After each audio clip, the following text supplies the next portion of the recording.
Isang mapagpalang araw po sa ating lahat. Kami po ang Group 11 at aming pong ipapakita sa inyo ang gawain namin sa Module 5, gawain number 3 at sisimulan ko po ang gawain ito at ako po si Barilyn Vicente. Ngayon ay dumako tayo sa guiding principle number 1. Ang learning competency ay nagmula sa unang markahan na sinasabing na ilalarawan ang pagkakakilanlang kultural ng komunidad. Ito ay nagmula sa Baitang 2. Ang guiding principle ay effective araling panlipunan teaching is meaningful. How will I teach the competency? Sa pamamagitan ng pagpapabasa ng aklat, pagpapakita ng mga larawan ng isang komunidad na nagtatampok sa iba't ibang kultura, paniniwala at tradisyon nito.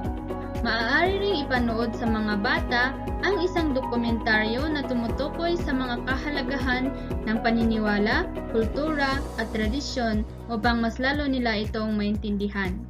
So ito po yung mga maaaring larawan na ipakita sa mga bata upang mas lalo nilang maintindihan at maunawaan ang kahalagahan ng isang kultura ng isang komunidad. So, because effective teaching is meaningful, I would like my pupils to have an interview with their grandparents or elders regarding one cultural practice that was being performed in the community. The pupils will record the result and relay in class the information gathered and explain the importance of the tradition.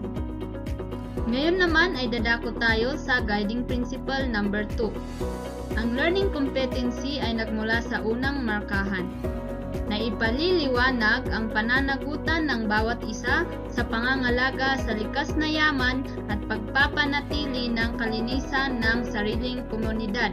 Ito ay nagmula sa Baitang 2. Ang guiding principle ay teaching araling panlipunan is integrative. How will I teach the competency? Sa pamamagitan ng pagpapakita ng mga larawan ng mga bata at iba pang kasapi ng mamamayan na nagtatanim ng mga puno at halaman.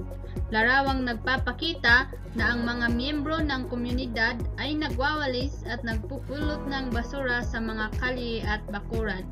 So ito po yung mga maaaring larawan na aking ipakita sa mga mag-aaral upang maintindihan nila ang layunin ng aralin.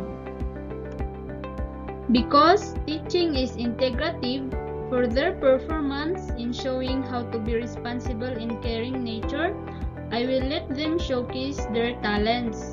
The pupils may present the way they care for nature through song, role play, drawing, and poems and artworks. Ang pangatlong pamantayan sa pagkatuto o learning competency na nakuha namin ay galing sa unang markahan ng ikatlong baitang. Ito ay ang naihahambing ang katangian ng sariling komunidad tulad ng likas na yaman, produkto at hanapbuhay, kaugalian at mga pagdiriwang. How to teach this competency? So, may tuturo ko ang pamantayan sa pagkatuto na ito sa pamamagitan ng pagpapakita ng mga katangian ng isang komunidad or ng mga komunidad sa paraan ng iba't ibang larawan ng komunidad. Tulad din ng mga likas na yaman, yamang tubig, at mga yamang lupa. Mga produkto, pagkain na karaniwang nakikita sa isang komunidad, hanap buhay tulad ng pagsasaka, pagmimina, pagsasaka o gardening, pagmimina at iba pa. Kasali na rin ang mga kaugalian, tradisyon o kultura ng mga tao at iba pang mga pagdiriwang at ang mga karaniwang nakikita sa kung paano sila mamuhay sa isang komunidad. Habang pinapakita ko ang mga larawan na ito isa-isa sa kanila, tinatanong ko rin kung ano yung sa kanila, kung ano ang karaniwang nakikita o napapansin nila sa kanilang komunidad, kung ano ang mga pamamaraan at katangian ng kanilang komunidad. So, habang ginagawa ko ito, naihahambing nila ang mga katangian ng kanilang komunidad sa iba pang komunidad. Nakikita nila kung ano ang mga pagkakatulad at pagkakaiba ng mga ito.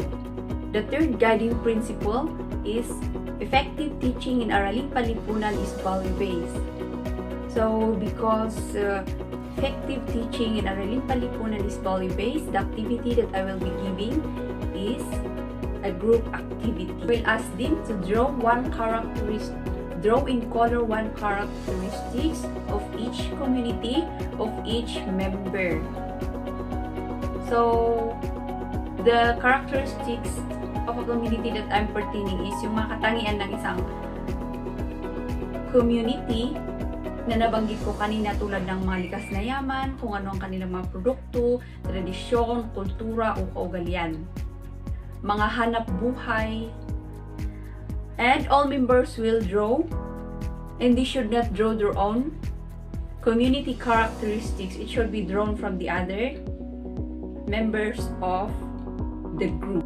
So while they are doing their activities, they will communicate with their group members or group mates, wherein they began to ask what, why, and how about their characteristics of their community, wherein they will develop or they will learn to appreciate one's community characteristics, like their traditions, cultures, and other way of how they live.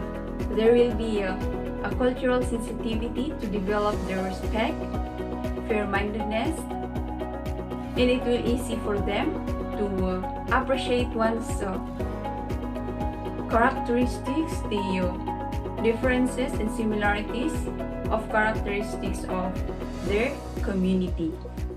Having these good values help them to develop to become a good Filipino citizens bilang isang mapanagutan, makakalikasan, makabansa at makatao, and also as part of their learning areas, which is Araling Panlipunan, and they can also apply it in their real life situation.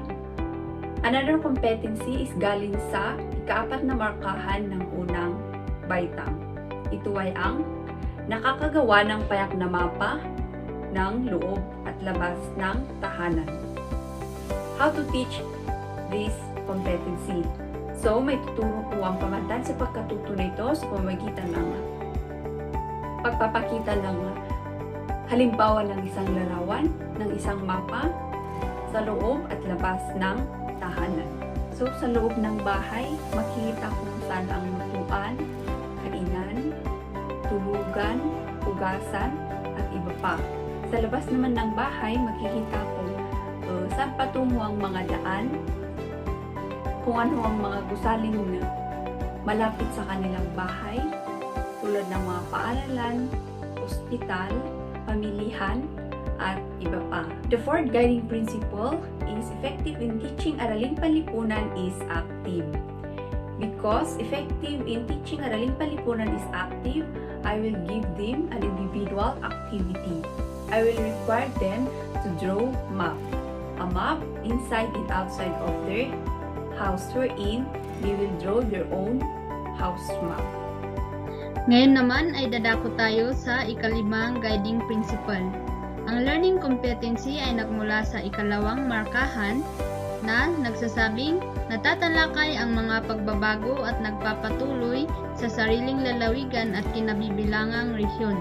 Ito ay nagmula sa Baitang 3. So, ang guiding principle dito ay effective Araling Panlipunan is challenging. How will I teach the competency? Sa pamamagitan ng pagpapabasa ng mga aklat at pagpapakita ng mga larawan na naglalarawan ng mga pagbabago sa isang komunidad. Ang pagbabagong ito ay maaaring sa aspeto ng agrikultura, infrastruktura at iba pa.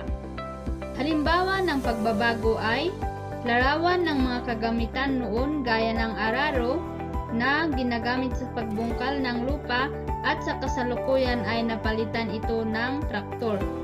So ito po ang larawan na aking ipapakita sa mga mag-aaral, larawan ng araro noon at ang larawan ng traktor na ginagamit ngayon sa agrikultura upang mas mapadali ang gawain sa bukid.